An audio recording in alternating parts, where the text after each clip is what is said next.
तो आपकी फैमिली में कोई डॉक्टर तो था नहीं, तो आप कैसे डॉक्टर बने? डॉक्टर मैं 12 बजे जैसे ही स्टेशन पर पहुँचे तो जैसे हम लोग ट्रेन में चढ़े, मेरे पास एक वीवो का फ़ोन था 25,000 रुपये का, तो किसी ने मेरा फ़ोन निकाल लिया। आप डॉक्टर बने तो जाहिर सी बात है, जब कोई फैमिली में एक डॉक्टर बनता है या कहीं कामयाब किसी पोस्ट पर पहुंचता है तो बहुत सारे लोगों का स्ट्रगल उसके पीछे लगा होता है।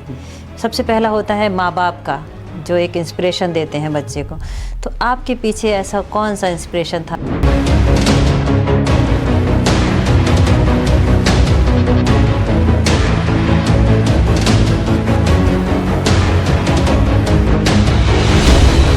टॉप 7 के बाद फिर टॉप 3 बुलाते हैं वहाँ, तो टॉप 3 में भी मेरा नाम आया, ट्रॉफी हुई, ट्रॉफी दी गई मुझे। आप वहाँ मिस्टर यूपी बन गए? Mister UP Lucknow.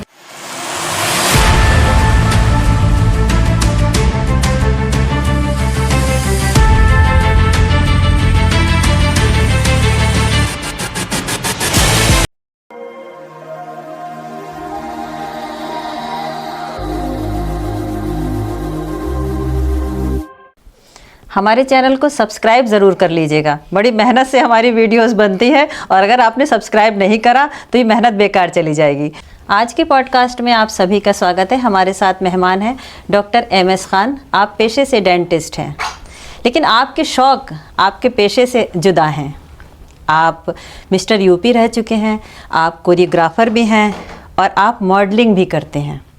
एक डेंटिस्ट में ये सारे शौक़ होना, तो बात तो जाननी पड़ेगी कि आखिर बात क्या है। इतने सारे शौक़, वो भी एक डॉक्टर के, और इतनी जिम्मेदारियाँ, उन जिम्मेदारियों के चलते ये सारे शौक़ पूरे भी नहीं हो पा रहे हैं। आपके फादर एक टेलर रहे हैं, लेकिन आपने अपने बेटे को डॉक्टर बना लिया। बहुत अच्छी बात है ये। तो यही कुछ बातें हैं जो हम डॉक्टर MS खान से जानेंगे कि इतनी कम उम्र में सारी चीज़ आपने इकट्ठी कर ली है। आप डेंटिस्ट भी बन गए हैं, आप कोरियोग्राफर भी बन गए हैं, तो आखिर ये सब होता कैसे है?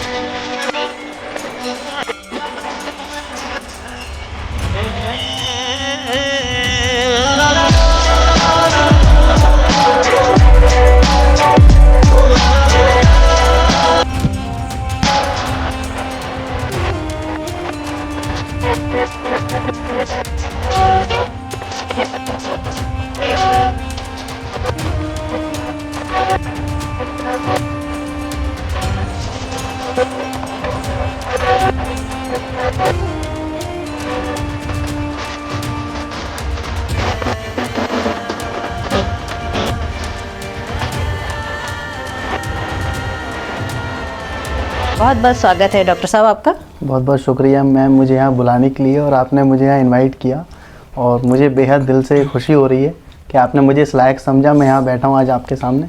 तो एक बार थैंक यू सो मच मुझे यहाँ बुलाने के लिए। आपसे जानना चाहेंगे कि आप एक पेशे से डॉक्टर हैं, डेंटिस्ट हैं। सबसे पहला सवाल आपसे बनता है कि आपकी फ़ैमिली में कौन है, और आपकी फ़ैमिली के बारे में और जानना चाहेंगे। आपके फादर, जैसा कि मैं जानती हूँ, कि टेलर हैं, तो आप अपनी फैमिली के बारे में बताइए पहले। सबसे पहले मेरे दादाजी जो बरेली से ही थे, हम प्रॉपर बरेली से ही हैं, तो वो दरी का काम करते थे उस ज़माने में। तो अभी 16 में वो नहीं रहे। उसके बाद हमारे फादर, मतलब हमारे पापा जी और चाचा एक हमारे, और ताऊ जी हैं। तो चाचा का परचून का काम है, हमारे ताऊ जी अपना बिजनेस करते हैं, और फादर मेरे जो थे वो टेलर थे, अभी भी हैं, घर पे काम कर रहे हैं। उनका जो है शॉप जो है वो हमने बंद करवा दिया है कि हम तो मना करते हैं कि पापा जी आप काम ना करें। जी जी जी। लेकिन वो मानते नहीं है, सोचते हैं कि थोड़ा सा बॉडी उनका चलता रहे। डायबिटीज़ भी है उनको, तो वो थोड़ा सा उनको लगता है कि मेरा हाथ पैर चलते रहेंगे तो ज़्यादा मैं फिट रहूँगा, तो अभी वो घर पर ही काम कर रहे हैं। तो आपकी फैमिली में कोई डॉक्टर तो था नहीं, तो आप कैसे डॉक्टर बने? मैं डॉक्टर मैम, मेरे जो फादर हैं उनका थोड़ा सा नज़रिया चेंज था कि मैं टेलर हूँ और हमारे जो ख़ानदान में कोई बच्चा ऐसा है नहीं, तो उनकी मेंटिलिटी बहुत ज़्यादा चेंज थी। उनको ये था कि हमारे जो बच्चे हैं वो कुछ अच्छा करें, और मेरे लिए वो बहुत ज़्यादा जो है सतर्क थे कि ये हमारा जो लड़का है वो कुछ कर ले। तो उन्होंने मुझे 8th क्लास के बाद मुझे मेरे नानी के यहाँ शिफ्ट कर दिया था कि अच्छा। आप यहाँ थोड़ा माहौल ठीक नहीं है, आप नानी के यहाँ जाइए, वहाँ आपके मामा थोड़ा सा पढ़े लिखे हैं, आपके नाना जी, तो मुझे उन्होंने वहाँ 9th में भेज दिया था। तो उसके बाद फिर मेरी थोड़ी वहाँ जर्नी चेंज हुई। मामा थे मेरे वहाँ सपोर्ट कर रहे थे, नाना जी नानी, तो कहीं ना कहीं मेरा बहुत साथ है मेरे नंसालियों का, मेरे नाना नानी का, जो आज मैं इस लायक हूँ और आज मैं आपके सामने बैठा हूँ। तो इतना जो सफ़र आपने पूरा किया, आप एक डॉक्टर बन गए हैं और अपने परिवार को सपोर्ट कर रहे हैं, अपनी फैमिली को सपोर्ट कर रहे हैं, तो बीच में ये मॉडलिंग का शौक़ कहाँ से लग गया? मैम डॉक्टर मुझे बनना था बस, क्योंकि घर में जिम्मेदारी इतनी थी। जब मैं नानी के यहाँ गया तो मुझे ये बताया गया कि पढ़ाई बहुत ज़रूरी है और कुछ बनना बहुत ज़रूरी है। तो ये नहीं सोचा था कि डॉक्टर बनूंगा। मैं क्रिकेटर भी बनना चाहता था, क्रिकेट बहुत अच्छा खेलता था गांव में। तो मेरा कोई ऐसा वो नहीं था कि मुझे डॉक्टर बनना है। बट मेरे मामा जी डॉक्टर हैं, डेंटिस्ट हैं, बरेली में ही हैं वो। अच्छा। तो उनके पास मैं गया था एक दिन, ऐसे ही चला गया था कि मुझे प्रैक्टिस करनी है। तो जब मैं वहाँ गया तो उनका काम देखा मैंने, बहुत अच्छा, लोग उनकी वहाँ इज्जत कर रहे थे, रेस्पेक्ट कर रहे थे जितने भी वहाँ पेशेंट थे। तो मुझे लगा मुझे पक्का डॉक्टर बनना है, मुझे इनकी तरह बनना है। तो एक वो मेरे इंस्पिरेशन की तरह है, मैंने उनको अपना आइडियल मान के वो प्रैक्टिस स्टार्ट की। हल्के हल्के मैं डेंटिस्ट्री में आया, फिर मैंने अपनी पढ़ाई जो है स्टार्ट की और फिर मैं ऐसे डेंटिस्ट बना। और डेंटिस्ट जब मैं बन गया तो सोशल मीडिया आप देख ही रहे हैं, थोड़ा सा बड़े हुए, थोड़ा सा पर्सनैलिटी ठीक हुई। तो इंस्टाग्राम पर मैं वीडियोस डालता था। तो एक मेरी मैम है पूनम बिस्ट, जो ऑर्गेनाइज़र हैं, अभी दिल्ली में है वो। तो उनका मेरे पास मैसेज आता है कि मैं एक ऑर्गेनाइज़र हूँ और आपकी पर्सनैलिटी बहुत अच्छी है, आप बहुत अच्छे दिखते हैं, क्या मॉडलिंग करना चाहेंगे? अच्छा। हाँ, तो मैंने कहा ma'am of course, why not, मुझे तो बहुत शौक है मॉडलिंग का और मैं एक्टिंग भी करना चाहता हूँ। तो फिर मैं वहाँ गया उनके पास, जो है उन्होंने फिर मुझे बताया कि ऐसे ऐसे रजिस्ट्रेशन होगा। मैंने कुछ पैसे पे करके वहाँ रजिस्ट्रेशन कराया। वो शो मैंने किया वहाँ। या हमारे बरेली में रामाडा एनकोर में शो हुआ था और हमारे जो बरेली के मेयर हैं उमेश गौतम जी वहाँ चीफ गेस्ट थे। तो वहाँ जाके थोड़ा माहौल चेंज हुआ, देखा बड़े बड़े लोगों को और एक स्टेज मिला मुझे लोगों के सामने आने का। अच्छा। पूनम बिस्ट के बदौलत, जो हमारी मैम है, कि 500-600 लोग एक हॉल में बैठे हैं और मैं वॉक कर रहा हूँ। तो कहीं ना कहीं मुझे एक स्टेज मिला लोगों में आने का। वो शो मैंने किया। वो शो में टॉप 3 विनर्स निकलते हैं, मैं टॉप 3 में नहीं था, मैं विनर नहीं हो पाया। तो वहाँ जो कोरियोग्राफर थे जो प्रैक्टिस कराते हैं, जब एक मॉडलिंग शो होता है तो एक कोरियोग्राफर आता है बच्चों को प्रैक्टिस कराने के लिए, ताकि जब बच्चे फिनाले में वॉक करें तो वो अच्छे से वॉक कर पाएँ। जो भी हमारे गेस्ट आए वो देखें कि इन बच्चों को अच्छे से प्रिपेयर कराया है। तो वहाँ जो एक हमारे कोरियोग्राफर हैं, लखनऊ से थे वो, मैम ने उनको बुलाया था, श्वेतांग प्रकाश चतुर्वेदी उनका नाम है। तो मैं जब शो हार गया तो थोड़ा मैं वहाँ सेट था रामाडा एनकोर में। तो उन्होंने बोला कि MS क्या बात? मैंने कहा सर मैं शो हार गया। तो वो बहुत ही, मतलब उन्होंने मुझे बोला कि आप निराश ना हो, एक शो होता है लखनऊ में, यूपी गवर्नमेंट कराती है, वो शो मैंने भी किया था 17 में और मैं भी उसको विन किया हूँ। तो आप, ये हो गया जो होना था, अभी मॉडलिंग ख़त्म नहीं हुई है, आप लखनऊ आना, मैं बुलाऊंगा आपको। अच्छा। हाँ, 2023 में मैं उनसे मिला था जुलाई में। बोलते दिसंबर में होगा, आप प्रिपरेशन करो, जिम करो, वॉक करो, खुद पे काम करो। आज यहाँ तो आप उस वक्त क्या कर रहे थे जब आप मॉडलिंग की तैयारी कर रहे थे? तब आप क्या कर रहे थे? मैं क्लिनिक चला रहा था। मतलब क्लिनिक चलाते चलाते आप मॉडलिंग की भी तैयारी कर रहे थे? बिल्कुल बिल्कुल, मैं तो क्लिनिक चलाता था। हाँ। शाम को अपने टेरेस पे जाके वॉक करने की मैं प्रैक्टिस करता था। क्लिनिक के बाद मैं वॉक करता था, बस मैं अच्छे से चलूं। तो दोनों प्रोफेशन अलग अलग नहीं है? एक डॉक्टर, बिल्कुल अलग है। मॉडलिंग। डॉक्टर मैं फैमिली की जिम्मेदारी के लिए बने आप? कि मुझे, क्योंकि फादर का सपना था लड़का कुछ ऐसा करे, उसका एक अपना चैम्बर हो, एक अपनी चेयर हो, लोग आए मिलने, कुछ ऐसा काम होना चाहिए। फैमिली को भी सपोर्ट करना था। फैमिली को सपोर्ट करे, जल्द से जल्द कमाना चालू कर दे। अच्छा। तो उनका ये था कि कुछ अच्छा हो जाए इसके साथ। और फिर बाद में पूनम बिस्ट का मैसेज आना, इंस्टाग्राम पर रजिस्ट्रेशन कराना, उनके शो में मॉडलिंग करना, वहाँ शो हार जाना, श्वेतांग सर का मिलना, लखनऊ पहुंचना। तो जब आप पहले हार गए, आपने पहला शो मॉडलिंग का किया, आप हार गए, तो आप डिमोटिवेट नहीं हुए कि क्यों मैं बिना वजह इधर? श्वेतांग सर ने मुझे बोला, अच्छा, मैं भी हारा था, आप हार गए, कुछ नया नहीं है, जो मैदान में खड़े रहते हैं वो जीतते हैं, आपको मैदान नहीं छोड़ना, एक दिन आप भी जीतोगे। उन्होंने मुझसे 2 ही बात बोली थी। हाँ। मैं दिसंबर में आपको बुलाऊंगा लखनऊ, आप लखनऊ आना। मैं दिसंबर में लखनऊ गया। तो लखनऊ मेरे जाने से पहले 1 महीने पहले ही एक हरदोई में शो होने वाला था। वहाँ पर भी हमारे जो श्वेतांग प्रकाश चतुर्वेदी सर हैं वो वहाँ कोरियोग्राफी करने वाले थे। उन्होंने बोला दिसंबर में शो है, 1 महीने पहले हम हरदोई में शो हो रहा है। वहाँ के जो ऑर्गेनाइज़र हैं पीयूष सर, वो काफ़ी सपोर्टिव हैं, उन्होंने मुझे सपोर्ट किया है। तो उन्होंने मुझे हरदोई बुलाया श्वेतांग सर ने, वहाँ मैंने शो किया, वहाँ मैं विन हुआ, टॉप 3 में आया, मैं रनर अप रहा। अच्छा। तो श्वेतांग सर बोले देखो चेंज हुआ ना, हाँ। आपने मेहनत की। हाँ। उससे पहले मैं 2 शो बरेली में हार चुका था। अच्छा। हाँ, मैं बरेली में फिर मैं बरेली लेवल पे एक शो जीता, फिर हरदोई गया, वहाँ मैं रनर अप रहा। फिर हरदोई के बाद लाइफ थोड़ी कॉन्फिडेंट आया कि अब तो लखनऊ में कुछ ना कुछ अच्छा होने वाला है, अब तो जीतना पड़ेगा, क्योंकि हरदोई जीत गए हो, स्टेट लेवल शो है, यूपी गवर्नमेंट करा रही, जीतना ही जीतना है। श्वेतांग सर वहाँ मिले मुझे, उन्होंने फिर प्रैक्टिस कराई, क्योंकि 1-1.5 महीने में 2 शो हो गए थे। 2 बार प्रैक्टिस हो गई थी, सर का साथ था।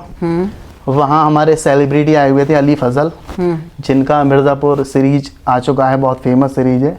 तो जब हमने उनको वहाँ देखा शो में, कि ये तो बहुत मतलब अमेजिंग चीज़ हो गई हमारे लिए, क्रेजी कि अली फजल आए हुए हैं यहाँ पे। शो हुआ, शो सर किसी वजह से चले गए थे छोड़ के हमारे बीच में, उनको कुछ काम आ गया था इलाहाबाद। मैंने फ़ोन किया सर को कि सर आप शो छोड़ गए हो, आज फिनाले है, मुझे अच्छा नहीं लग रहा, मैं डिमोटिवेट हो रहा हूँ। तो उन्होंने मुझसे बोला जब आप मिस्टर इंडिया जाओगे मैं वहाँ नहीं होऊंगा, अगर आज मैं यहाँ नहीं हूँ, जो मैंने आपको सिखाया शाम को वॉक करनी है, जाओ स्टेज पर वॉक करो, मुझे याद रखना मैंने जो सिखाया है। बस सर को दिमाग में रखा, वॉक की, रिजल्ट अनाउंस होते हैं वहाँ पे, वहाँ टॉप 7 निकलते हैं, जो मिस्टर यूपी होता है लखनऊ में, ऊपा अवार्ड बोलते हैं उसको। तो वो वहाँ टॉप 7 निकलते हैं, तो टॉप 6 निकाल दिए थे, 1 2 3 4 5 6, एक और आता, और 8-9 कंटेस्टेंट रह गए थे, उन 8-9 में एक ही आता बस। अच्छा। टॉप 7 निकालते हैं। 7th नंबर में मुझे बुलाया गया था। अच्छा जी। तो जब मुझे अनाउंस हुआ कि टैग नंबर, जो मेरा टैग नंबर मुझे याद नहीं आ रहा है, तो मुझे आज भी याद है, मेरे हाथ में ब्लेज़र था और मैंने ब्लेज़र को ऐसे घुमा के जो मैंने स्टेज पर एंट्री ली, तो फिर टॉप 7 के बाद फिर टॉप 3 बुलाते हैं वहाँ। फिर टॉप 3 में भी मेरा नाम आया, ट्रॉफी हुई, ट्रॉफी दी गई मुझे। आप वहाँ मिस्टर यूपी बन गए? मिस्टर यूपी बना लखनऊ में। अच्छा। हाँ, मैं टॉप 3 में आया, वहाँ मिस्टर यूपी बना। फिर वहाँ सारे लोग मैंने देखा, वहाँ सेल्फी ले रहे हैं मेरे साथ, फोटो खिंचा रहे हैं कि तो टॉप 3 है, तो आप थोड़ी देर के लिए डॉक्टर प्रोफेशन को भूल गए? मैं भूल गया, बिल्कुल भूल गया। हाँ, नहीं वैसे भी जब मैं शोज में जाता हूँ मॉडलिंग करने, तो मैं भूल जाता हूँ कि मैं एक डॉक्टर हूँ, क्योंकि मुझे दिखाना पड़ता है कि मैं एक अच्छा मॉडल हूँ, जो है मैं अच्छा एक एक्टिंग करना चाहता हूँ, एक्टर हूँ। तो मैं क्लिनिक को अपने भूल जाता हूँ, क्योंकि जब मैं जिस माहौल में हूँ, मैं कोशिश करता हूँ उस माहौल का बन कर रहूँ। वहाँ थोड़ा सेल्फी हो रहा था, सब सेल्फी ले रहे थे, तो मुझे लगा कुछ ग्रैंड हुआ आज मेरे साथ। फिर वहाँ सेलिब्रिटी आए हुए थे, अली फजल थे, मोनालिसा जी थी, शरद मल्होत्रा जी थे, जिनका सीरियल आ चुका है बहुत पहले, बनूं मैं तेरी दुल्हन। फिर जब वहाँ हो गया मेरा मिस्टर यूपी वाला सीन, तो सर को मैंने रात में 3 बजे मैसेज किया, क्योंकि मैं 2 बजे अपने होटल पहुँचा जीत के। मैंने कहा सर अच्छा हो गया है, क्या हो गया? मैंने कहा सर मैं हूँ टॉप 3 में। तो सर ने मुझे कांग्रेस बोला, जो श्वेतांग प्रकाश चतुर्वेदी हैं। फिर नेक्स्ट डे हम लोग, मैं मेरा भाई, हम लोग साथ में लखनऊ से जब निकले, 4 बजे स्टेशन है लखनऊ में, तो जब हम वहाँ 12 बजे जैसे ही स्टेशन पर पहुँचे, बरेली की हम लोग ट्रेन पकड़ रहे थे, मैं और मेरा भाई साथ में था, छोटा भाई। तो जब जैसे हम लोग ट्रेन में चढ़े, मेरे पास एक वीवो का फ़ोन था 25,000 रुपये का। जैसे हम लोग बैग लेके चढ़े मैम, तो किसी ने मेरा फ़ोन निकाल लिया। अरे अच्छा। हाँ, 25,000 रुपये का मेरा फ़ोन निकाल लिया, और सारे स्टोरी स्टेटस मैंने इंस्टाग्राम पर लगा रखे थे, और मेरा फ़ोन चोरी। और सारे लोग मुझे कॉन्ग्रेचुलेशन बोल रहे हैं, बधाई दे रहे हैं। फ़ोन आपके पास नहीं? फ़ोन मेरे पास नहीं है। तो लोगों को लगा कि इसके अंदर ईगो आ गया, क्योंकि सब स्टेटस देख रहे हैं कि आप रिप्लाई नहीं कर रहे हो। जी, सब स्टोरी देख रहे हैं, लोग कह रहे हैं तो रिप्लाई नहीं कर रहा है, इसके अंदर तो ईगो आ गया। अभी से सेलिब्रिटी, हाँ, तो जीत गया ये अली फजल वाला। तो मेरा फ़ोन चोरी हुआ मैम, 4 बाग पे मैं बहुत ज़्यादा वहाँ रोया भी। मेरे भाई ने मुझे समझाया कि भैया रो मत, हमारे साथ अच्छा हुआ है, फ़ोन ही तो है। मैंने कहा बहुत सारा मेरा बचपन का डेटा था, सब कुछ डेटा था, क्रिकेट के फ़ोटो थे, मेरे कॉलेज के फ़ोटो थे। तो ये बोला कि कंप्लेन करते हैं, वहाँ की पुलिस के पास में गया, तो उन्होंने यही बोला बरेली जाइए, वहाँ पे GRP थाना है जो भी अपना, वहाँ जाके कंप्लेन करिए, और यहाँ आपकी कोई हेल्प नहीं होगी। इवन मुझे पुलिस भी वहाँ नहीं मिली थी, एक फौज से थे, वो मुझे मिले थे वहाँ। तो उन्होंने बोला कि आप बरेली चले जाओ। तो ये मुझसे बोला भैया बेटर यही है, ये ट्रेन लास्ट है और इसके बाद पता नहीं कब मिले, ये ट्रेन पकड़ो बरेली चलो। तो जब हम ट्रेन में बैठे थे मेरे पास आईफोन भी था, काफी महंगा फोन था मेरा, वो नहीं चोरी हुआ। मैं कह रहा था ये चोरी होना था क्योंकि इसमें डेटा नहीं था, वो चोरी हो गया, वो मुझे बुरा लग रहा। हाँ, तो ये हम सारे फोन अपने, जो भी मेरे पास 1-2 फोन और थे, मेरे भाई का मेरा, हम ऐसे उनको पकड़ के और जकड़ के लाए थे कि ये अगर चोरी हुए ना तो पक्का घर नहीं जा पाएंगे। तो जब मैं लखनऊ में था, भाई ने फोन किया, छोटे भाई ने फादर के पास कि भैया बहुत रो रहे हैं, फोन चोरी हुआ है। और वो बोले नहीं, तो वो तो जीत के आया, वो तो मिस्टर यूपी बन गया है। बात कराओ मेरी। फादर ने मुझसे बोला कि क्यों परेशान हो आप, फोन ही तो है। आओ अभी बटलर चलेंगे बरेली और ले आएंगे और 2-4 फोन, रोने की कोई ज़रूरत नहीं है। तो फादर के वो अल्फाज थे, मैं कूल हुआ कि पापा से बात हो गई है। फिर मैं ट्रेन में बैठा, बरेली आया, मैंने जीआरपी थाने में कंप्लेंट की। फ़ोन मुझे आज भी नहीं मिला है। तो मैं बस यही बताना चाहिए कि मॉडलिंग के लिए मैंने क्या क्या खोया है। फ़ोन चोरी मेरा हुआ है, ताने भी मिले थोड़े लोगों से, मेरे शहर में भी लोगों ने ताने दिए कि डॉक्टर हो के मॉडलिंग कर रहे हो। कभी कभी कोई पेशेंट ही बोल देता है, लेकिन मुझे अच्छा लगता है। आप डॉक्टर बने तो जाहिर सी बात है, जब कोई फैमिली में एक डॉक्टर बनता है या कहीं कामयाब किसी पोस्ट पर पहुंचता है तो बहुत सारे लोगों का स्ट्रगल उसके पीछे लगा होता है। सबसे पहला होता है माँ बाप का, जो एक इंस्पिरेशन देते हैं बच्चे को। तो आपके पीछे ऐसा कौन सा इंस्पिरेशन था कि आप कामयाब हो गए? बहुत सारे लोग हैं, बहुत सारे लोग। मैं किसी एक का नाम नहीं लेना चाहूँगा, मैं खुद का भी नाम लेना चाहूँगा। मेरे फादर का, मेरी मम्मी का, मेरे भाई बहनों का, मेरे नाना नानी का, मेरे मामाओं का, और जो मेरे टीचर्स थे जिन्होंने मुझे पढ़ाया 8th में, 9th में, 12th में, BSc में, मेडिकल कॉलेज में, बहुत सारे लोगों का है। अभी मैं सबका नाम एक साथ नहीं ले सकता क्योंकि बहुत लंबी लिस्ट है। बिल्कुल। और कोई भी सक्सेस अगर पाता है तो वो खुद से नहीं पाता। बहुत लोगों का हाथ रहता है उसमें। तो बहुत लोगों का साथ और हाथ रहा है। मैं उनको थैंक यू बोलना चाहूँगा जिन्होंने मुझे इस लायक बनाया और मुझे इस लायक समझा और मुझ पे विश्वास किया, भरोसा किया। ये तो आपकी मॉडलिंग की बातें थी। अब रात को मेरे दांत में अगर दर्द हो जाए तो मैं क्या करूँ फिर? मैम अगर रात में आपको दर्द होता है तो कोशिश करिए, सबसे पहले अगर आप डिनर नहीं किया तो चावल ना खाएं। सबसे पहले बोलता हूँ पेशेंट को। अच्छा। कि अगर आपको पेन हो रहा है दांत में और डिनर आपने नहीं किया है तो चावल बिल्कुल ना खाएं। चावल नुकसान देता है दर्द में? बहुत पेन करता है। अच्छा। चावल बहुत हानिकारक है दांत के दर्द के लिए। अच्छा, थोड़ा सा प्रॉब्लम ये भी है, रोटियां नहीं खा मिलती पेशेंट को क्योंकि वो थोड़ा हार्ड होती हैं। हाँ, लिक्विड चीज खाते हैं। तो वो चावल थोड़ा सॉफ्ट होता है तो वो खाने की कोशिश करता है। तो बस चावल सबसे पहले छोड़ें। कोशिश करें अपने डेंटिस्ट को कॉल करें, अगर वो कॉल उठा पाते हैं तो। वो भी नहीं हो रहा है तो किसी मेडिकल की कोशिश करें जाने की।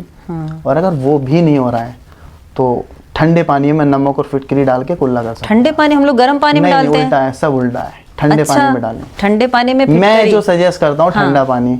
लोग गर्म पानी से करते हैं लेकिन ठंडा पानी ज्यादा रिलीफ देता है। अगर आपको स्वेलिंग है दांत में या कहीं सूजन अगर आ गई दांतों में तो आप ठंडा पानी नमक और फिटकरी डाल के यूज करें, बहुत बेनिफिशियल होगा। अच्छा, दर्द की क्या क्या वजह हो सकती है दांत में?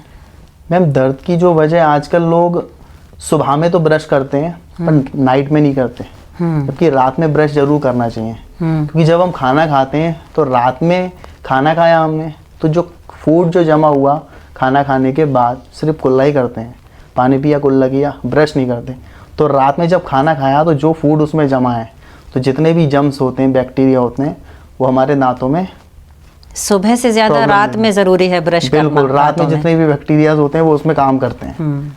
तो जब काम तो हो गया रात में जो होना था, सुबह में ब्रश कर रहे हो तो उसका कोई मतलब नहीं रहेगा। तो रात में मैं सजेस्ट करूंगा कि ब्रश जरूरी है। मॉर्निंग में कर लो, बहुत बेटर है। रात में ब्रश आप जरूर करें। अच्छा, दांतों की क्या कोई उम्र होती है? जैसे जैसे लोग बढ़ते हैं दांत गिरने लगते हैं पहले से, तो क्या कोई लिमिट है कि दांत इस उम्र में गिर ही जाएंगे? मैम मेरा ये मानना है, पहले जो हम खाते थे, हमारे जो मसाले थे वो प्योर थे, शुद्ध थे। खान पान बहुत ज़बरदस्त था और प्योर खान पान था। घी ले लो आप या आप चावल ले लो, आटा ले लो, वो बहुत शुद्ध था। आज के टाइम में थोड़ा मिलावट है खाने में, तो कहीं ना कहीं मैं उसको इशू मानता हूँ, रीज़न मानता हूँ कि दांत जल्दी लोगों के कर रहे हैं। अभी आप किसी 70+ को देख लो, अगर उसने खाया होगा ना, उसके दांत आज भी परफेक्ट होंगे। जो 70+, 60+, 80+ हैं, क्योंकि उन्होंने खाया है पहले का, वो आपका खा ही नहीं रहा। हाँ, जो हम नकली चीज़ों को खा रहे हैं उसका इफेक्ट दांतों पर आ रहा है? बिल्कुल आ रहा है। या फिर हमारी बॉडी में कैल्शियम नहीं है? दांतों पर ही नहीं आ रहा है, वो बॉडी पर भी आ रहा है। आपके मांस में भी आ रहा है, हड्डियों में भी आ रहा है, दांतों पे तो, दांतों और आंखों पर तो आ ही रहा है। अच्छा, हम तो ये क्योंकि समझ रहे हैं ना। आज के टाइम में मिलावट बहुत है मैम, हाँ। खानों में मिलावट, पहले नहीं था, पहले सब कुछ प्योर था। अच्छा, ऐसा तो नहीं कि हम लोग रोजाना डेली कैल्शियम लें तो हमारे दांत ठीक रहेंगे? नहीं नहीं मैम, कैल्शियम एक ऐसी चीज है आप डेली नहीं ले सकते, और वीकली एक ले लो। वो भी तब लोगे जब आपको प्रॉब्लम हो रही है दांतों में, या आपके हड्डी में कोई प्रॉब्लम है, बोन में कोई पेन है, कुछ है। तो बाकी कैल्शियम भी टैबलेट कोई भी हो, आप प्रॉपर डेली बेस पर नहीं ले सकते। तो कैल्शियम एक रीज़न हो तभी आपको लेना चाहिए, अगर आप फिट हैं तो कोई प्रॉब्लम ही नहीं है। अच्छा, डॉक्टर बताते हैं कि आपके दांत में दर्द है तो आपको तो आरसीटी करना है, हर बात में रूट कैनाल आता है। मैम पहले ये हाँ सुविधा नहीं थी हमारे जो है यहाँ इंडिया में, अभी सुविधा हो गई है आरसीटी की। अभी पेशेंट भी कराते हैं, जिनको पता चलता है वो आरसीटी करा लेते हैं। पहले था कि पेन हुआ दांत में तो सिर्फ एक्सट्रैक्ट ही होना है कि भाई निकलेगा ही निकलेगा।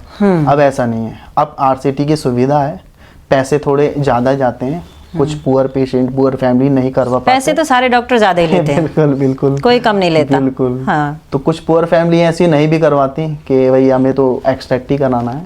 तो मैं पूरी कोशिश करता हूँ पेशेंट को समझाने की कि पैसा ना हो कम दे दो, वो ना हो वो भी मत दो, बट आप इसको निकलवाओ मत, क्योंकि एक बार निकल गया दोबारा नहीं मिलना नहीं है। आएगा। आप हाँ। 3,000 क्या 30,000 क्या 3 लाख भी खर्च कर दोगे, एक दांत गया तो गया। हाँ। वो दोबारा नहीं आएगा। हाँ। तो दांतों की वैल्यू आदमी को थोड़ा समझना चाहिए आज के टाइम में कि दांत हमारे बॉडी के लिए कितने लाभदायक हैं। मॉडलिंग की बात पे आपकी फिर से आते हैं। बिल्कुल, बिल्कुल। हाँ, अभी तो ये दांतों की बात चली थी, अब आपकी फिर से मॉडलिंग की बात पे आते हैं। आपको अमृता राव जी ने अवार्ड दिया था, तो वो कैसे मिला आपको? मैं मॉडल तो बन गया था, और अच्छा मॉडल मैं आज भी हूँ और अच्छा, हमेशा रहूंगा। आप बिल्कुल अच्छा मॉडल हैं मॉडलिंग आप। मैं चाहता हूँ, अगर मैंने कुछ भी स्टार्ट किया लाइफ में, और मैं सबको बोलता हूँ कि अगर कुछ स्टार्ट करो तो उसमें जब तक कुछ बन ना जाओ, कुछ कर ना लो, उसको छोड़ो मत, क्योंकि टाइम देना पड़ता है हर एक काम के लिए। तो मैंने मॉडलिंग स्टार्ट की थी, मैं mister Hardoi unique personality of India जीता हरदोई जाकर, मिस्टर यूपी मेरा विन हुआ। तो श्वेतांग प्रकाश चतुर्वेदी सर जो हैं, उन्होंने मेरा वहाँ रजिस्ट्रेशन कराया था कि एक अच्छा मॉडल है। हाँ। वहाँ की एक कंपनी है सैम रेनेसा करके, तो वहाँ उन्होंने मेरा रजिस्ट्रेशन कराया कि आप एमएस यहाँ आइए, लखनऊ अमृता राव जी आ रही हैं और आप इस लायक हैं कि मैं आपको वहाँ एक अवार्ड दिलवाऊँ। तो उनका बहुत हाथ और साथ रहा है। तो जब मैं गया, हयात रेजेंसी एक होटल है लखनऊ में, तो मैं तो बहुत एक्साइटेड था कि शाम को अमृता राव जी आ रही हैं, तो बहुत अच्छा मैंने वहाँ प्रैक्टिस की। तो जब शाम को अमृता राव जी आई तो मैंने पहली बार किसी सेलिब्रिटी को इतने नज़दीक से देखा, और मैंने उनको हाय बोला तो उन्होंने मुझे हाय भी किया, स्माइल भी दी। कुछ समय के बाद हमें स्टेज पर बुलाया गया, मुझे अवार्ड दिया गया। तो सारा श्रेय जो अवार्ड है कहीं ना कहीं पूनम बिष्ट मैम, श्वेतांग प्रकाश चतुर्वेदी सर, हमारे प्रियोश सर जो हरदोई से हैं, बहुत साथ और हाथ रहा है इन लोगों का मॉडलिंग में। और अमृता राव जी के बराबर में खड़े होकर मुझे उस दिन फील हुआ कि मॉडलिंग स्टार्ट की, एक बड़े एक्ट्रेस के आप बराबर में खड़े होकर अवार्ड ले रहे हो, तो मुझे खुद पे प्राउड फील हो रहा था।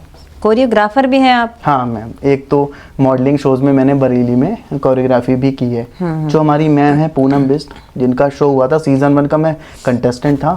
जब उनका सीजन 2 हुआ तो मैं एज अ कोरियोग्राफर उनके शो में गया था, मैंने बच्चों को प्रैक्टिस कराई थी। और एक बरेली में अभी शो हुआ था यूनिक फेस ऑफ बरेली, उसमें भी मैंने एक शो में कोरियोग्राफी मैं करवा चुका हूँ। जी। आज आप एक डॉक्टर हैं, तो पेरेंट्स आपके ये तो नहीं कहते अरे इतनी मेहनत से मैंने तुम्हें डॉक्टर बनाया था, ये क्या तुम मॉडलिंग लेके बैठ गए?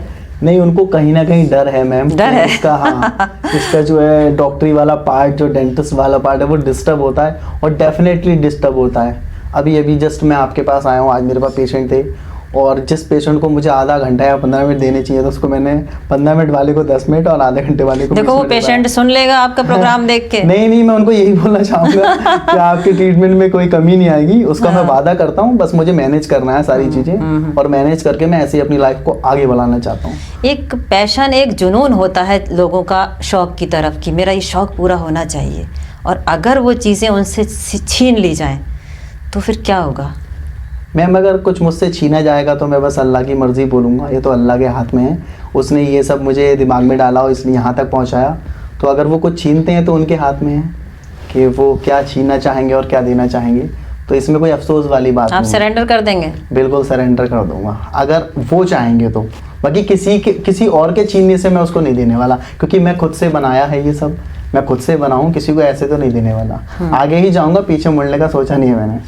तो कभी ज़रूरत पड़ी कि आपके इस डॉक्टर के प्रोफेशन को छोड़ना पड़े, आपको कुछ बड़ा मिल गया, मान लीजिए आप मुंबई चले गए, कुछ अच्छा आपको करने को मिल गया, तो क्या इस प्रोफेशन को छोड़ देंगे? मैम मैं पूरी कोशिश करूंगा मैं इस प्रोफेशन को कभी ना छोड़ूं। उसका रीज़न ये है कि मैं अगर आज मोहम्मद साजिद था तो डॉक्टर MS खान या MS खान में डेंटिस्ट्री से ही बना, और डेंटिस्ट्री के बदौलत ही मैं शोज़ में गया, क्योंकि डेंटिस्ट्री के बाद ही मुझे एक लाइफ मिली, मुझ पे थोड़ा कहीं ना कहीं पैसे आए, मैं लोगों में बैठ पाया, उठ पाया, पूनम बिस्ची से मिला। तो अगर मैं डेंटिस्ट नहीं बनता तो मैं मॉडल भी नहीं बनता। तो कहीं ना कहीं डेंटिस्ट का एक बहुत डॉक्टरी का मेरा वो रहा है कि पहले मैं डॉक्टर बना और डॉक्टरी की वजह से ही मैं एक अच्छा मॉडल बनाऊँ, तो मैं उसको कभी नहीं छोड़ना चाहूँगा। अगर कुछ पाना चाहते हैं तो जुनून ज़रूरी है। बिल्कुल ज़रूरी है। और मैं ये बोलना चाहूँगा कि एक कोई बिजनेसमैन होता है तो वो सिर्फ एक बिजनेस नहीं करता, उसके बहुत सारे बिजनेस होते हैं। वो कार का शोरूम भी खोलता है, चूने का भी अपना एक गोदाम खोलता है, और चावल का भी अपना एक मिल खोलता है। तो वो बिजनेसमैन सारे बिजनेस जो है मैनेज करता है। चाहे आप मुकेश अंबानी जी को देख लो या किसी बड़े उसको आप बिजनेसमैन को देख लो। वैसे मैं मेरे पास तो सिर्फ 2 ही प्रोफेशन है, लोगों के पास 8-8 होते हैं। आप बॉलीवुड में चले जाओ, फरहान अख्तर जी को देख लो, एक्टिंग करते हैं, सिंगिंग करते हैं, प्रोड्यूसर हैं, डायरेक्टर हैं। तो बहुत सारे ऐसे लोग हैं जो एक काम नहीं बहुत सारे काम कर रहे हैं। अच्छा, डॉक्टर तो सारे ही महंगे हैं भाई, गरीब आदमी की पहुंच से डॉक्टर बहुत दूर है, लेकिन डेंटिस्ट कुछ ज़्यादा ही महंगे हैं, क्या कहेंगे? मैम डेंटिस्ट्री महंगी नहीं है, ना ही डेंटिस्ट महंगे हैं। बस कभी कभी पेशेंट क्या होता है, जैसे दांत में कुछ कीड़ा लगा, हाँ। जैसे हम अगर बोले तो हिंदी में सबको समझाने के लिए, दांत में कैविटी हुई, हाँ। तो जब कैविटी होती है तभी पेशेंट नहीं जाता। वो सोचता है अरे नहीं अभी तो दर्द नहीं हो रहा है, अभी तो सिर्फ ब्लैक ब्लैक है या काला काला है उस पे, तो वो नहीं जाता डेंटिस्ट के पास। अगर वो उस टाइम चला जाए जब उसको कैविटी दिख रही है, वो सुबह शाम देख रहा है, उस टाइम पे अगर वो जाता है तो 100, 200, 500, 1000 रुपए में उसका काम हो जाएगा। अच्छा। तो वो कैविटी बढ़ती है कैल्शियम की कमी की वजह से 2 महीने, 3 महीने, 6 महीने में, फिर डॉक्टर उसको रूट कैनाल सजेस्ट करता है। रूट कैनाल का कॉस्ट आता है 2000, कोई 15 ले रहा है, कोई 3000 ले रहा है, तो उस पे फिर डेंटिस्ट्री महंगी हो जाती है। अभी जैसे हमें फीवर आता है, हम मेडिकल पर जाते हैं या किसी डॉक्टर को OPD करा के पर्चा बनवा के उसको दिखा लेते हैं, तो हमारा 500 रुपये में काम हो जाएगा या 200 रुपये में काम हो जाएगा। अच्छे डॉक्टर को भी हम दिखाएंगे तो 500 रुपये में काम हो जाएगा। नहीं दिखाओगे उस फीवर को तो आप एडमिट भी हो सकते हैं। तो समय रहते अगर आप दिखाओगे बीमारियों को तो कोई भी डॉक्टर महंगा नहीं होगा। मैं यही कहना चाहूंगा, समय रहते दिखा देना चाहिए। डेंटिस्ट्री महंगी नहीं है, बस आप नेगलेक्ट कर रहे हो उसको। Dentistry is not expensive, neglect is आप बोल सकते हैं। हाँ। एक बुजुर्ग जिसके दांत गिर रहे हैं, वो नए दांत लगवाने जा रहा है, अब उससे डॉक्टर कह रहा है कि नहीं 50,000 के लगेंगे, 60,000 के लगेंगे, कोई कोई डॉक्टर कह रहा है 6 लाख लगेंगे। क्या 6 लाख रुपए की कोई बत्तीसी होती है? मैम मैं यही बोलना चाहूँगा, 6 लाख वाले भी डॉक्टर हैं हमारे इंडिया में और हमारे बरेली में, 1 लाख वाले भी हैं, 50,000 वाले भी हैं, 20,000 वाले भी हैं।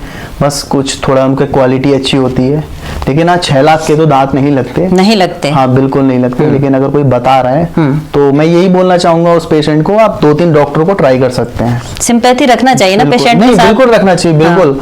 और आप 2-3 डॉक्टर्स के पास OPD करा के ट्राई कर सकते हैं कि वाकई में इसका प्रॉपर रेट क्या है। बाकी अगर किसी को लगता है कोई ज्यादा पैसे ले रहा है, मेरे पास आए, जो होगा उसका हम काम करेंगे। कोई पुअर पेशेंट है, आना चाहता है, जिसके पास नहीं है जो है ट्रीटमेंट कराने को, और मैं कोशिश करता हूँ मैं सबका साथ दूं और देता भी हूँ मैं। फ्यूचर में क्या करने का इरादा है?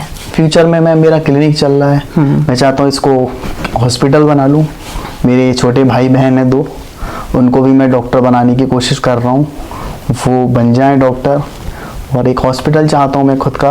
अगर कुछ अच्छा होता है, मैं मुंबई पहुंच पाता हूँ या लखनऊ में कुछ अच्छा कर पाता हूँ या बरेली में कुछ अच्छा कर पाता हूँ, तो मैं चाहूँगा मैं वहाँ तक पहुँचूँ अगर मैं डिजर्व हूँ, अगर मैं डिजर्विंग करता हूँ। तो अगर मेरा मुंबई का प्लान बन गया तो मैं चला जाऊँगा। फिल्मों में काम? बिल्कुल बिल्कुल मैं करूँगा, अगर मुझे काम मिलेगा मैं करूँगा। क्योंकि फिल्में भी मैं हमेशा नहीं बनाऊँगा। अगर 15 दिन का कोई शूट है या 20 दिन का है या 1 महीने का है या 6 महीने का है, मैं चला जाऊँगा। मेरा क्लिनिक मेरे असिस्टेंट संभालेंगे, छोटा भाई संभालेगा, होगा, देखा जाएगा। आपने अपनी बातों में कई बार अपने छोटे भाई का नाम लिया, कई बार अपनी फैमिली का नाम लिया। आपने मुझे ये भी बताया था कि मुझे अभी इतना काम करना है, मुझे बहन की शादी भी करना है। बिल्कुल। आपकी बहुत छोटी सी उम्र है, तो इतनी सारी जिम्मेदारियां आपके ऊपर आ गई हैं, और आपका एक शौक भी है, एक पैशन भी है कि मैं फिल्मों में काम करूं। कैसे मैनेज करेंगे सब? मैम, सबसे पहले मेरे अंदर कॉन्फिडेंट बहुत है। मुझे लगता है कि मैं कर लूँगा, लेकिन उसके लिए मुझे जल्दी उठना पड़ेगा, अपने काम पे जाना पड़ेगा और वहाँ जाके मेहनत करनी पड़ेगी, अच्छा बिहेवियर रखना पड़ेगा, अच्छे से सबको ट्रीट करना पड़ेगा। तो बहन की शादी हो या घर बनाना हो या मेरे भाई बहनों की पढ़ाई हो, तो मैं उसको कर लूंगा। मुझे खुद में कॉन्फिडेंट है और सबको होना भी चाहिए। हाँ, आजकल के ज़माने में ऐसे बेटे हैं कि जो कहें कि भाई का काम करना है, बहन की शादी करना है। बिल्कुल हैं, अगर वो मेहनत करेंगे। क्योंकि ये मेरा मानना है, अगर आप आज अच्छा करोगे अपने जो है फैमिली के साथ, तो कल को आपकी भी फैमिली बनेगी। नहीं तो आप अभी तो इसलिए कह रहे हैं ना, अभी आपकी शादी नहीं हुई है। शादी हो गई तो सब तो फिर पीछे रह जाएंगे ना। नहीं, मैं पूरी कोशिश करूंगा, मैं अपने परिवार का साथ। तो ये इंटरव्यू गवाह रहेगा। बिल्कुल, ये इंटरव्यू गवाह रहेगा। मैं पूरी कोशिश करूंगा, क्योंकि उन्होंने मुझे बनाया है, उन्होंने मेरा बहुत साथ दिया है। तो मैं फैमिली के बिना कहीं ना कहीं नहीं रह सकता। बहुत बड़ा हाथ और साथ रहा है जिन्होंने मुझे इस लायक बनाया, और मैं आज यहाँ आपके सामने बैठा हूँ। ये मेरे लिए बहुत खुशी की और बहुत बड़ी बात है। इस पॉडकास्ट के माध्यम से कहें, अपने मम्मी पापा के लिए क्या कहना चाहेंगे? मैं मम्मी पापा को यही बोलना चाहूँगा कि आपने मुझे इस लायक समझा। सबसे पहले मुझे उन्होंने ये समझा कि हाँ, ये कुछ कर सकता है। अच्छा। हाँ, क्योंकि आज के टाइम में मैं देखता हूँ माँ बाप जब बच्चा नहीं पढ़ता है ना, तो बोलते हैं अरे ये तो कुछ नहीं करेगा, ये तो कुछ नहीं, ये तो नहीं बनेगा, ये नहीं कहना ये तो चाहिए, नहीं पड़ेगा, है ना? मेरे फादर ने, मेरी मदर ने कभी ये नहीं बोला कि ये ऐसा नहीं कर सकता, ये नहीं बन सकता। उन्होंने बोला कि हाँ, ये बनेगा। नहीं, बच्चों को ये नहीं कहना है कि आप नहीं कर सकते। बिल्कुल नहीं बोलना चाहिए। आप उनको डिमोटिवेट नहीं करना है। बिल्कुल नहीं करना चाहिए। मेरे जो फादर थे, उनका ये था कि हाँ, उनका मतलब उनका था उनके दिल में कि ये कुछ करेगा। बहुत सारे हमारे लोग थे मोहल्ले में, कहते थे कहाँ पढ़ा रहे हो बच्चे को, कहाँ वो डॉक्टर बन जाएगा, तुमने नंसाल भेज दिया, नानी के भेज दिया, नहीं बनेगा, रहने दो आप, जो है डॉक्टर नहीं बन पाएगा। लेकिन फादर मेरे, उन्होंने आज भी बहुत सारे लोगों को नहीं बताया कि मेरा बेटा डॉक्टर है। अच्छा। उन्होंने कभी मेरी तारीफ ही नहीं की। अरे। उसका रीजन ये है, वो कहते हैं कि क्या मैं तारीफ ही जो है करना ठीक नहीं समझता, क्योंकि लोगों को थ्रू आपको पता चले कि उनका बेटा डॉक्टर है या अच्छा एक मॉडल है या एक्टर है, तो वो उनको ज्यादा खुशी महसूस होगी। तो वो नहीं बताते कि मैं, मतलब कभी उन्होंने सोचा भी नहीं कि मैं इसकी तारीफ ही कर दूं, कभी नाम ही नहीं लिया उन्होंने। मैं उनको बोलता हूँ, शिकायत करता हूँ, पापा मेरा कहीं तो नाम लो। वो बोलते हैं क्या बेटा, क्या नाम लेना, लोगों को खुद पता चल जाएगा, कर तो रहे हो आप। अच्छा, तो अभी आप मॉडल तो हैं ही, तो क्या एक्टिंग भी आपने सीख ली है? नहीं मैम, मैंने कोई डिप्लोमा या फिर कहीं कोई एकेडमी में मैं नहीं गया हूँ। हाँ। कोशिश करता हूँ, क्लिनिक पर ही फ्री होता हूँ कुछ वीडियोस बनाने की, मेरे छोटे भाई के साथ, जो मेरा बहुत साथ देता है वीडियो बनाने में। कहीं ना कहीं मेरी इंस्टाग्राम प्रोफाइल भी उसी की बदौलत है। बहुत ज्यादा वो शूट करता है, मेरी एडिटिंग बनाता है। तो कहीं ना कहीं आज मैं चमक रहा हूँ, तो उसका बहुत बड़ा हाथ और साथ है मेरे छोटे भाई का। तो मैंने कोई ऐसा कोई डिप्लोमा नहीं किया है, बट है अंदर कुछ है, एक्टर है। तो अगर मौका मिलेगा तो नहीं तो कुछ सुना दीजिए डायलॉग, अगर कुछ एक्टिंग की तैयारी है तो। हाँ, वो कि अगर कहीं मौका मिलेगा तो मैं पक्का कुछ कर जाऊंगा। अच्छा, तो अभी कोई डायलॉग है दिमाग में? हाँ बिल्कुल है। हाँ, तो सुना सकता हूँ। एक ड्रीम गर्ल मूवी थी, उसका ड्रीम गर्ल 2 आया था। हाँ। मूवी का, आयुष्मान खुराना जी का। तो इनका एक लास्ट में सीन था। हाँ।